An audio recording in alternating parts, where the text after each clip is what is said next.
Hello and welcome to today's webinar. I'm TES Senior Editor Simon Locke, and today I'll be asking whether the use of play can be an effective way of boosting adolescent mental health. Whether it's introduced to the classroom or something conjured up on the playground, children of all ages can benefit from the experience of play. But increasingly, these opportunities have been squeezed, especially among adolescents. The pressure of academic targets and more recently a lack of social interaction caused by multiple lockdowns have all meant less playtime, which some suggest is having a profound impact on the mental health of our young people. So how can we give these children the opportunity to play in a way that is both engaging and effective? To help me answer this question, I'm joined by a panel of educators and experts, including Professor Helen Dodd from the University of Exeter, Michaela Brown from the Inderrida Centre in East Sussex, and Vicky Williams from Fortis Academy in Birmingham. Thank you everyone for joining me on the webinar today. Just to get things started, I thought I'd just go around the room or the table or the virtual table just to get everyone's a little introduction and a little bit about why you're involved in this conversation, what you've been doing around sort of play-based ideas. Helen, is it all right if I come to you first? Yeah, that's fine. Thanks for inviting me to join you today. I'm Helen Dodd. I'm a Professor of Child Psychology at the University of Exeter. And my background is in children's mental health. So really thinking about what causes children to have mental health problems and what we can do to try and prevent mental health problems from arising in the first place. And at the moment, I have a UKRI Future Leaders Fellowship, which funds a big programme of research looking at the relationship between play and mental health and how we might use play, particularly kind of risk-taking and adventure in play, to help prevent some anxiety in particular, but mental health more broadly. Brilliant stuff. Okay. Vicky, over to you. So I'm Victoria Williams. I work at Fortis Academy, which is a huge secondary school over in Birmingham. So for the past 2 years, I've been here for 15 years as an art teacher primarily, and a lot of pastoral work as well in my background. But for the past 2 years, we've done Thrive training, and then we've now been using loads of the ideas around Thrive and a lot of play in order to kind of delve into that a bit further, and that's kind of led me to here today, really. It's been a complete game changer for me, everything to do with Thrive and the way that it works in terms of getting to the looking beyond the behaviours, I suppose, and that's been very helpful. So it's been quite a journey, but it's definitely a good one, and has opened my eyes quite a lot, and not just within work but also for my children at home too. So I think it's been quite important. Brilliant stuff. Okay, great. And Michaela, do you want to give a quick intro? I'm Michaela. I've worked within SEMH for 13 years now. I teach home cooking, life skills, and I'm also a Thrive practitioner. I work for a establishment that is primarily care, but we also have education attached to that. So most of the children I work with are actually in care with us as well. And I feel like Thrive as well as give us the foundation of greater learning and a greater understanding of children's behaviours and how we can work alongside that. Brilliant stuff. Okay, great. Well, I'll kick off with a few questions then, if that's okay. Helen, I'll come to you first as you're sort of setting the scene a little bit with your research. What does the evidence suggest the benefits to children's mental health when it comes to play? Yes, I think it's really important to kind of clarify at the beginning what we mean when we say play, particularly because I know we're going to focus today thinking about kind of older children and adolescents. And so for me, play is what we as individuals decide we're going to do because we just want to do it. Okay, so it's what you do when somebody else isn't telling you what to do. So mostly, obviously we talk about play in young children, and it seems like as children get older, we talk about play less. But actually play is good for all of us. Okay, so the pandemic's been really nice for demonstrating that. Actually, if you think, I don't know about you guys, but hopefully people who are listening at least will appreciate, when we were in lockdown, what did we do? We started doing quizzes online with our friends and online escape rooms and things that look a lot like play, right? So everybody plays. It feels good to do the things that you want to do just because you enjoy doing them.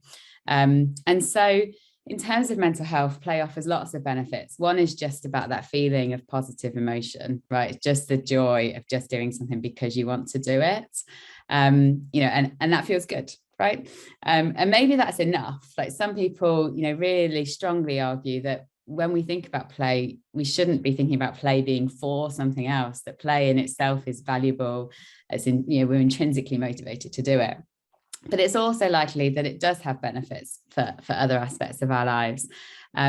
So because we choose what we're going to do, play allows us that opportunity to kind of select things that map onto how we're feeling. So children and young people might use play as a way of making sense of things that are going on, as a way of expressing themselves. And anybody who works with young people, and it's also true for adults, knows that getting things out and having opportunity to express is so important for mental health, right? And also when we provide the environment that allows children and young people to play, to express themselves, to be creative, then it also allows those opportunities to sort of experiment at the edge of the comfort zone a little bit, to push the boundaries a little bit, to play with risk and things like that. And if we allow people to do that, then there's so much to be learned in that space about what's too much, what feels good, what doesn't feel good, about how to assess risk, how to make good decisions, how to cope in those situations. And if we remove all the opportunity to do that, then what we're left with is very bored young people. And what do we do when we're bored? Then we do things that aren't productive and don't feel good for our mental health. So there's lots of reasons that play can be beneficial for mental health, partly just that positive emotion, but also lots of learning opportunities and opportunities for expression as well. Brilliant. Yeah. And what are some of the research that you've been involved with recently on that subject? Yeah, so we recently completed the British Children's Play Survey, which is focused on primary age children, and where we were looking at how much children played, where they played, how adventurously they played. And one of the things that we found there was that children's opportunity for kind of freedom in their play, so playing out not with the supervision of their parents, within a generation, the age that children have the opportunity to play independently has increased by 2 years. So it used to be that when children were aged on average about 9, then they could go out by themselves and sort of start exploring their neighbourhood and building dens with their friends and those kind of things.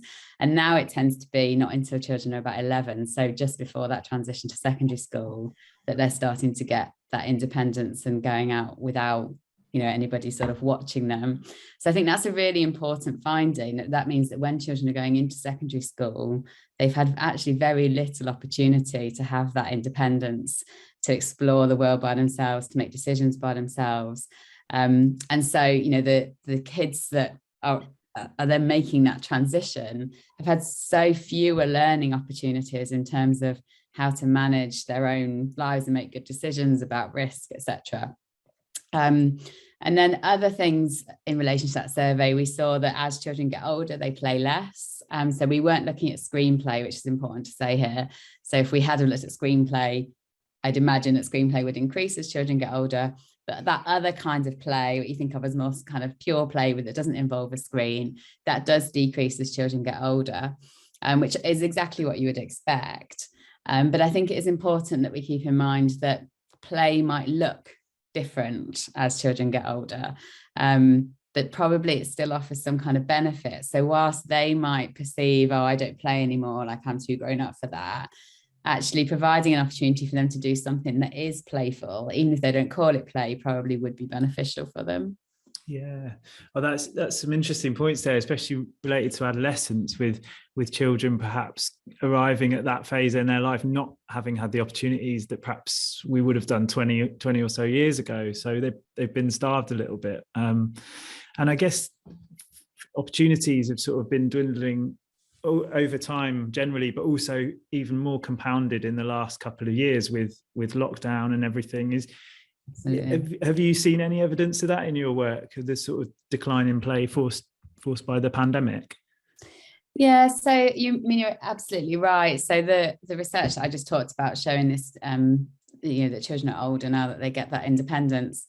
That backs up, multiple studies that have been conducted all over the world in sort of Western countries, showing that there's really this decline in play. So the amount of time that children spend playing, the amount of freedom they have, how far they can travel by themselves, all of that has been declining for decades.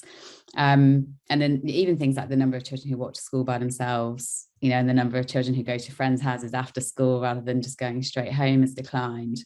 But the pandemic obviously has changed all of our lives hugely. And one of the things that really, really concerned me during the pandemic, and that I did some campaigning around, was the fact that children and young people were not allowed to see their friends. So even when as adults we could start going out, and you could exercise with a friend or something, that didn't necessarily apply to children and young people, and it was never made very clear whether they were allowed to do that or not. And 2 years in our lives is a long time, but 2 years when you're 11 going in and 13 coming out, or 13 going and 50, those are huge developmental periods in children and young people's lives. And so to not have that social interaction and not be out and about and doing the things that you kind of should be doing at that age is really concerning. And I feel like we often didn't appreciate enough quite how much they were missing out on. And whilst that they could play online and they could connect in a way that I guess 20 or 30 years ago we wouldn't have been able to do had we been in a lockdown situation. Obviously there were positives there, but it's not the same as having that freedom, being away from adults watching you all the time, your parents watching you all the time, and adolescence is so much about defining yourself and breaking away from that sort of that family model, more into your friends become more important, and you need that opportunity to try out different roles and try out different things and work out who you are, and being kind of stuck at home with your parents all the time and only having that social connection online just doesn't allow you to do that. Of course, yeah.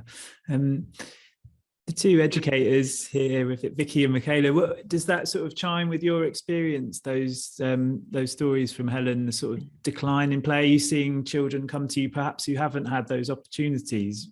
Vicky, do you want to go first? Yeah, I can do.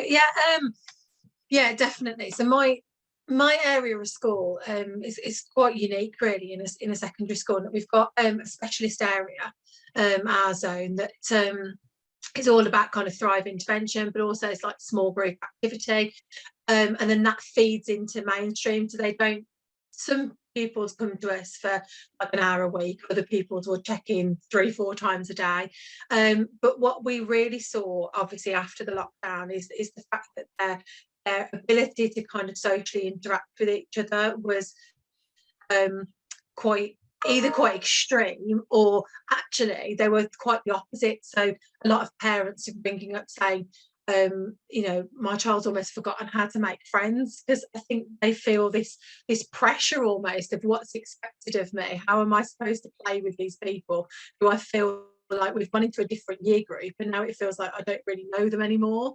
And so we've been kind of focusing around trying to kind of bring that back a little bit, and allowing them to even being like playful with our language as well, in order to kind of get them to make decisions for themselves, but without the pressure of saying, well, you need to do that. Like, by being quite clever with your language, you can kind of, I suppose, coerce teenagers into doing what you want them to do, but without being direct about it. And I think that forms, exactly like Helen just said, it forms part of play in itself, and that in turn increases your relationship with them. Ultimately, if teenagers feel safe and feel like they are valued as part of the society, and if that society is our school kind of community as well, then they will make those better decisions because they will feel that they are supported to do so. And I think a lot of that we've thought about through play within our department. It has definitely, when I thought about it, when I was asked the question, I think you don't realise quite how much of it you do until it's pointed out. And it's taken me back to kind of some like the role play things. Like, as an adult, you don't you just don't do it anymore. And it's actually been really quite nice to do it, because then I've also put that into practice at home with my own children, which I probably wouldn't have felt as comfortable doing, because actually some of it is about just being a little bit silly sometimes, and that's okay. And telling our children that it's okay to be a little bit silly sometimes, that's okay too. So it's just embracing and being curious of it all, isn't it? True. Yeah, that's probably the flip side to the lockdown. The lack of sort of play maybe is seeing lots of adults messing around on TikTok and saying, actually, yeah, maybe we can be a bit silly at the same time. But Michaela, what about you? Well, as an alternative provision, we were said by the government and Department of Education that we had to still be in. So we all worked right the way through. What we did do is that we have a farm-based site and we have a school academic site. So what we did do is split the sites so that there was no cross-referencing of staff or students, so we had bubbles. I actually found that there were some really good relationships built during that time, because our cohort of students are in care. We became the consistent ones around them. We actually got more learning done on a fun base as well. So it didn't affect us as much as I think it affected actual mainstream. I enjoyed lockdown personally, because there was no traffic to get to work. And I think the young people did, in a respect. At first they were like, well, why have we got to be at school, and other people haven't, and it was trying to explain it, and I think they got it in the end. But I actually think we had a lot of positives from being in lockdown and actually being in work and having students still in face to face. Great. Yeah, brilliant. So should we get on to some of the sort of practical examples and some case studies of how you guys have sort of introduced play-based ideas? Vicky, I'll come back to you if that's all right. What sort of things have you used with your students, and any of that have been sort of particularly effective? Yeah, so I mean, we do it, or obviously as part of a Thrive profiling. You've got your action plan, and as part of that action plan, it's about kind of that routine, and that relentless routine, really. So part of that can be that every time we finish a Thrive session, we always play Uno. For some reason, Uno has become like a rite of passage down here at the moment. And what's been nice about that as well is that it allows a lot of discussion, because it's quite a simple gameplay.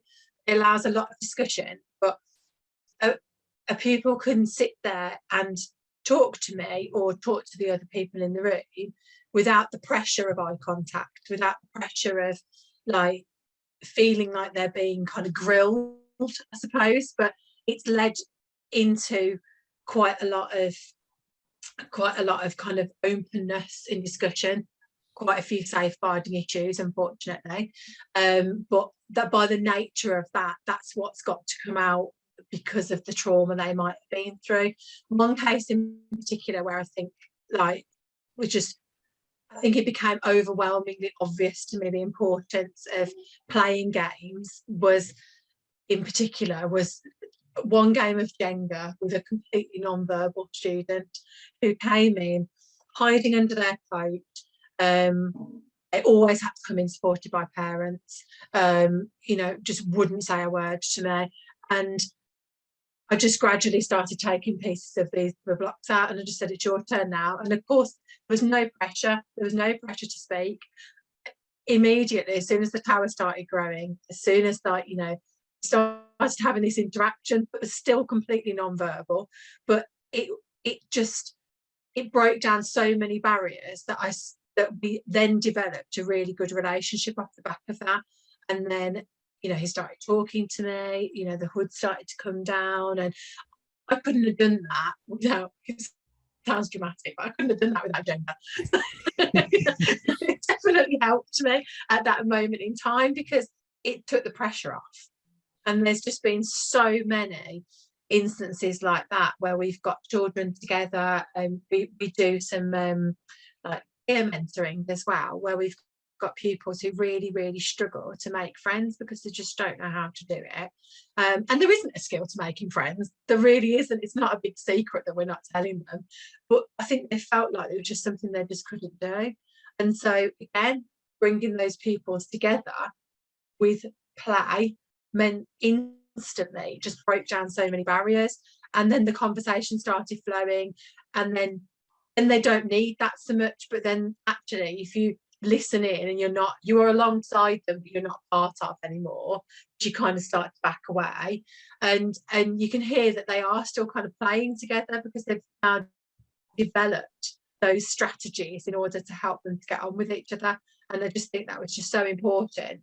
So I think those are the two, probably the couple of things that really, really stand out to me as that highlighted it.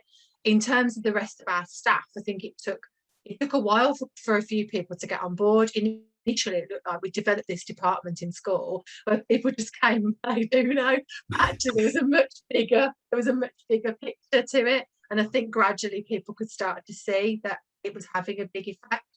Developing that relationship was so important to finding out the key things that made that pupil successful within their lesson. And then we could then put that into their plans, their passports that go into lessons. And it just all started to kind of fit together. And now lots more people are on board and doing the same kind of things. Yeah, brilliant. Yeah, that idea of sort of introducing a bit of non-verbal communication and sort of reframing teacher-student relationships is a really important one. Michaela, how about you? Have you got any sort of particularly effective examples that you've seen or used? Yeah, I think what Professor was saying about the play-based learning is, I think it's quite hard to go from children, thrive play with children. I think it's finding ways that work with teenagers, adolescents, and obviously being an alternative provision. We haven't only got young people that have got huge gaps in their learning, we've got students that have got huge gaps in their development through ACEs and things like that that's happened before. What I found has worked really well is I've done a lot of upcycling projects. So we've got furniture, I've got the actual students to kind of cross-curricular it. So I've got them to search for free sites and things like that for free furniture. We've gone to collect it. We've got them researching on the computer how they want to upcycle it, what they'd like to do, whether it be butterflies or DC, Marvel, even graffiti. And then we've also got them doing a bit of emailing the head teacher, asking for a bit more of a budget, so we can buy these resources and things. So we've done that mainly in the afternoons, worked on it over a term, and they produced some amazing things. I think it does is the 4 R's.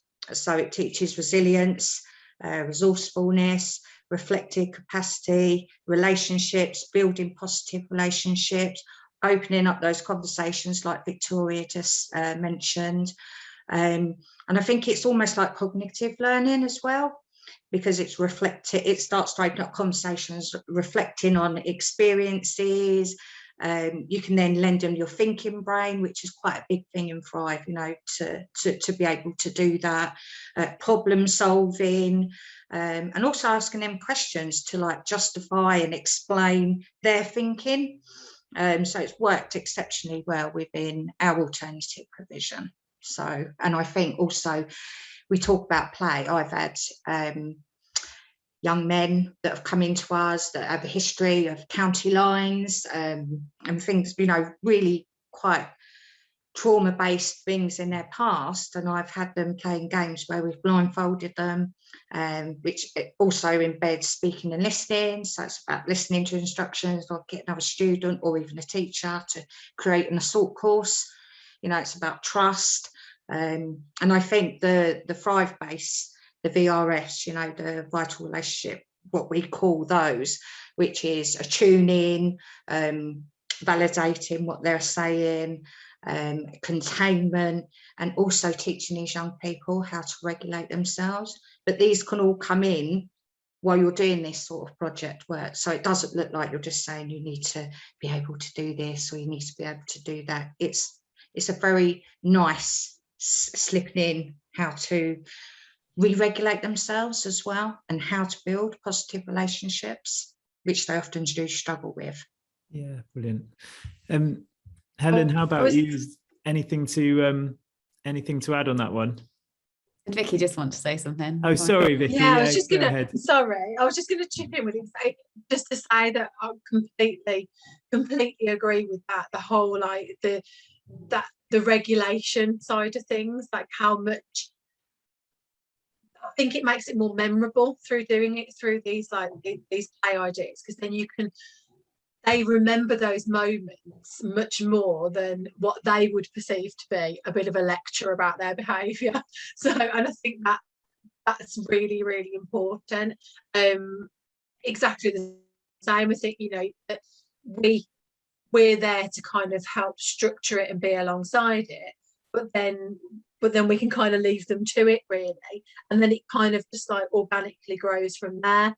And then they spread the word around that other people, might want to get involved. But it's just quite a positive way of essentially telling them the way that things should be and how they should do things differently, but it feels less like a lecture. Yeah. I think, I just like, in some of the notes I'd made, I'd written down exactly the same thing there about how to kind of grow their window of tolerance and their tolerance to things that might happen in their life. Yeah.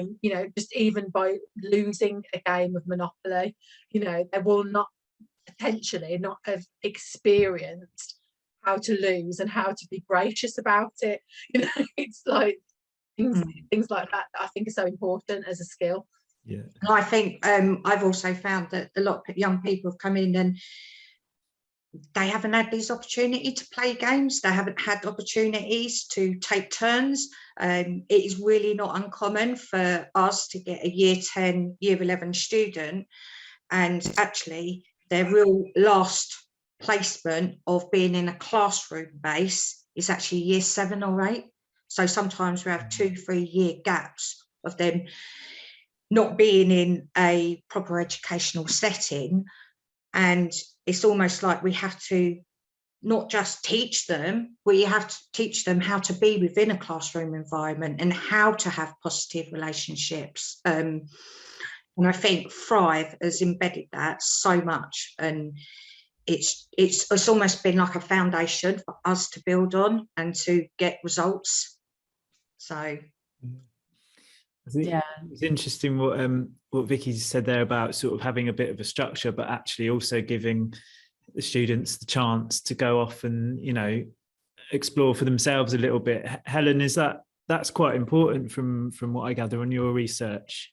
Yeah, definitely. It was really nice listening to you both actually speaking about how you do it, and and for some young people, you can just provide space and time and they would just get on with it. But for young people who've had difficulties in their past, who haven't had those opportunities to have kind of normal development play experiences, sometimes it does need to be a bit more structured, which is exactly what you're both doing, is providing that, just those kind of cues to play, or that initial opening of a game, or supporting that initial playing with somebody else their own age and building that friendship. And then, as you said, Vicky, I think like kind of backing away, so gradually giving them more space to do it for themselves. And Michaela, what you were talking about, even just we're thinking about the upcycling project, what you're doing is kind of empowering them to do something that they have ownership of, right, that feels like it's theirs, that makes them realize that they have some control and some autonomy, and all of those things are fantastic. And it really feels like you're kind of using play, it's a bit like a Trojan horse, right? It's kind of a way of getting in and communicating these things and teaching these things, but in a way that they don't realize that they're being taught them, which is exactly what you need to do. And I know you're both working with particular groups of young people, but actually these skills and the approaches apply for all young people, I think, right? And we don't do it enough as adults. We don't do it enough in our education system. We have a tendency to go with the least creative approach, which is that we'll stand in front of you and we'll tell you what we think and we'll expect you to absorb it and learn it and take it away. And actually, when we do it in a playful way, things stick, don't they? And young people learn things without even realizing that they're learning them. And it's so much more enjoyable for everybody. But of course, it requires that investment and that creativity and coming from a different perspective of realizing that, you know, young people can learn all of this stuff for themselves if we only give them the space and empower them to do it. They don't actually need us to spell everything out to them. But often as adults, unfortunately, that's the approach that we take, isn't it? And I'd be really interested to know, Simon, can I ask a question? Feel free. Yeah. The extent to which, I guess, Vicky in particular, like you taking that approach within a particular group in your school, has that encouraged other people to take a bit more of a playful approach to their work, do you think? Like, is it kind of spreading a little bit through the school? Yeah, so initially, like I said, there was a bit of a what's this all about? Like, I don't think a lot of people had heard about Thrive either within my setting. Now that we're like a kind of over a year down the line, we've introduced it now through so we have a Thrive Thursday where we look at in particular what year 8, what their lowest developmental gap is as a different form group. So each form group would be a different thing, and then they would explore that. A lot of that's to do with play. A lot of our policies and our way of talking to pupils without a kind of confrontation. When I think about it, a lot of the wording of things is like, you know, using that playful language, being more curious about the way they are, which obviously lends itself hand in hand, really, because you're not being, the reaction you're going to get back is very, very different. And I think since we have been doing that, we've had quite a decline in the way in our big incidents and things as a school. So it is having a knock-on effect, but I think it's got to kind of gradually grow, because it is very different from some approaches that you would have taken back, you know, I don't know, like 17 years ago when I first started teaching. It is different. But for me, and I think the point I wanted to get across to like other staff as well, I actually find it a lot less stressful, because you're, you know, when you are more curious and you look beyond that behaviour and you are a bit more playful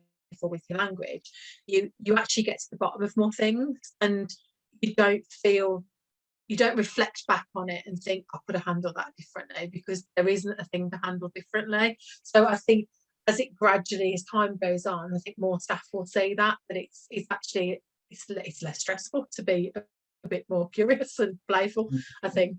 I don't know whether you agree, Michaela. Oh, 100%.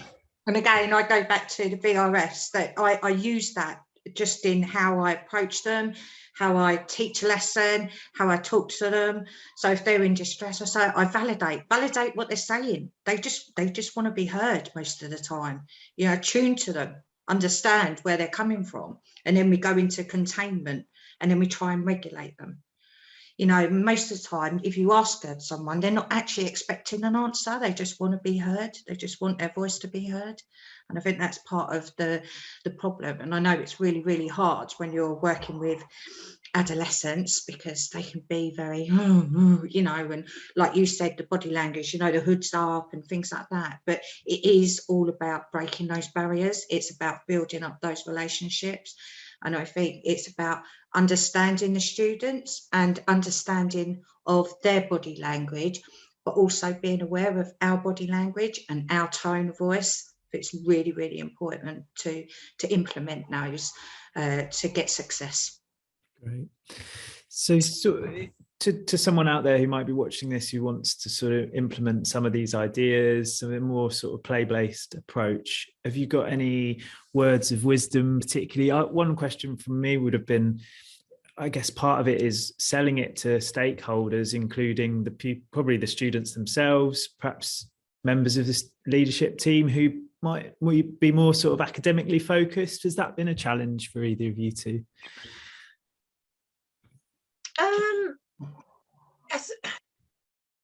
Yes, but then I think we'd got to a point where certain pupils, it was the same pupils all the time that are coming up on the referral list, the same pupils that were getting the exclusions. So something different and possibly, dare I say, a little bit radical needed to be tried. So I think from that point of view, we were at that point anyway.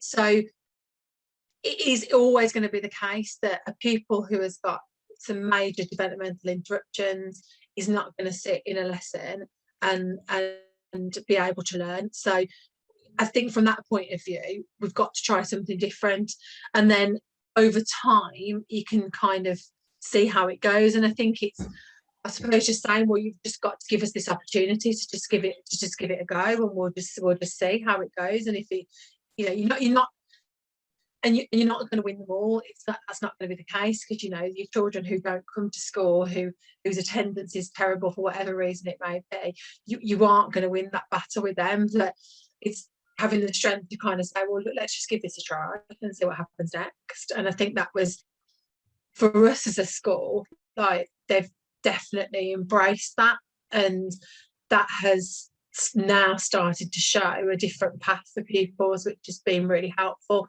And seeing these pupils have much less huge responses to issues that they may face, and I think that's because of the relationship we develop with them and the way that we go about dealing with issues now, and the validation again, you know, being curious of why they are, like, saying whatever it is that they're saying. And again, then I think, you know, the people, like, you know, the head teachers, etc., they can see that their responses are very different when they're approached. Do you find in some instances pupils might, you know, be a little bit reluctant to engage, especially adolescents, with the idea of, you know, oh, we're going to, you know, play games for an hour or something? Is there a bit of a sort of job to do there, selling it to them, either of you? No. Okay. There's a queue at the door, to be honest. I think personally, I think, you know, there's lots of different games you can play. I do a lot of quick fire questions, get them to ask them, or we ask them. Again, they open up conversations, but you get to know the student as well. I think with regards to selling it to people, is what Thrive does do. I think it does give you the tools and the foundation to build upon the understanding of behaviours, because we know behind every behaviour, there's a reason behind every behaviour. You know, if we're happy and we've succeeded in something, we're like, oh, yay, you know, all excited. But the same thing is for things that have gone wrong for people. There's a behaviour for that as well.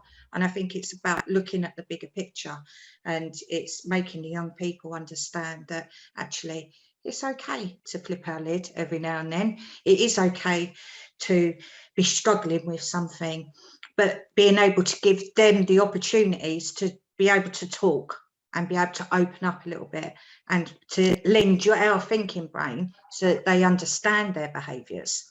And I think that is really key, really key. Lovely. I was going to ask all of you if you had any sort of tips, points for further reading, anything you wanted to signpost our viewers to finish up with. Michaela, I'll stay with you. Yeah, I've read quite a lot of Dan Siegel. I think I'm pronouncing that right. He's wrote some amazing literature regarding the teenage brain and mental health and things like that. And also another guy called Dan Hughes. Again, it's understanding the brain, it's understanding behaviours and how they may materialise or may look like. And I think the most important thing to read is your student, and to understand them in the moment. A very good one to finish with. How about you, Vicky? Yeah, no, I totally agree. I was going to say exactly the same to people, but in particular on YouTube, you can find like about a hand model of the brain, which really gives a good insight into what, you know, when we're telling our pupils to have have a good think about your behaviour and all that kind of stuff when they're really like dysregulated, about actually what's going on, like neurologically for them, that they can't have a good think about it. It just doesn't work like that. So that, I mean, that's quite helpful, and not just as a teacher either. I mean, that really helped me, you know, as a parent too. We know when my children, and they're only 5, but when they were doing certain different things, and my husband would say, "Why are they doing that?" And I'm like, "Oh, it's the brain." I think that's been quite helpful, because it's meaning that I can put it in perspective. So that's, I mean, that's fab. But there are some brilliant videos as well about adolescent brains on YouTube that are just done in quite an accessible way, and any kind of search about adolescent brain will bring those up. So they'd be my go-tos. Great stuff. And how about you, Helen? Well, obviously I should plug the stuff that I write. Feel free. Yeah. Sorry, Helen. No, it's fine. I'm only joking. So I think from a kind of play perspective, Peter Gray is very accessible and fantastic on kind of why children need play and what happens when play declines. There's a book on my bookshelf which I was trying to see the title of and can't, so I'm going to go grab it and tell you what it is. Here we are. It's called Let the Children Play, by Patty Solberg and William Doyle, which is about play in schools, which is fantastic. And also, just in terms of kind of quick free things that you can look up online, there's an organisation called Learning Through Landscapes, who do some work on play in secondary schools, just kind of mainstream supporting secondary schools of play. And they've got a few documents that you can just download, kind of setting the case for play, but also some nice kind of case studies of schools that have taken a more playful approach, particularly thinking about playtime, which is a bit different to what we've been talking about here. But yeah, they do some really good work, so having a look at them would be good as well. Brilliant stuff. Yeah, lots of homework to take away then. Brilliant. Oh, well, thanks everyone for joining me today. That's been a really useful conversation, and loads for people to, like I say, loads for people to go off and explore there. So thank you all very much.